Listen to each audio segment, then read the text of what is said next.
Hello guys, pag-usapan lang natin ang Kat Den. Spotted na naman guys ang ating idolong sina Kathryn Bernardo at Alden Richard. Hindi na ba guys mapipigilan ng maraming tao guys sina Kathryn Bernardo at Alden Richard na kahit madaming mga basher at sinisiraan umano ang kanilang movie. Kitang-kita naman natin guys, no? Hindi na talaga nila kaya pang pigilan ang Kat Den kasi napakasaya nga naman nila. At kahit ano pang sabihin nila kina Kathryn Bernardo at Alden Richard, alam kasi nila guys, maraming nagmamahal sa kanila at marami umanong naniniwala sa kanila.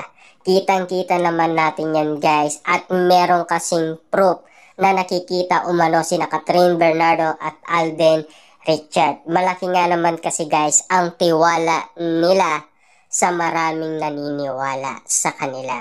At sa mga rumerespeto sa kanila, siyempre, kaya din nilang irespeto yan. Kitang-kita naman natin guys, ang kaligayaan ng Kat Den kapag nakikita nilang napakasaya ng kanilang mga tagahanga. Ibig sabihin, napapasaya nila, diba? At siyempre, kailangan guys, maraming sorpresang ibigay ang Kat Den. Kaya nga naman guys, sa kanilang tour, iba't ibang ayuda ang ibinibigay nila sa atin para masilayan din natin kung gaano nga naman guys kasweet at kalambing sina Kathryn Bernardo at Alden Richard. Diba? Ganyan.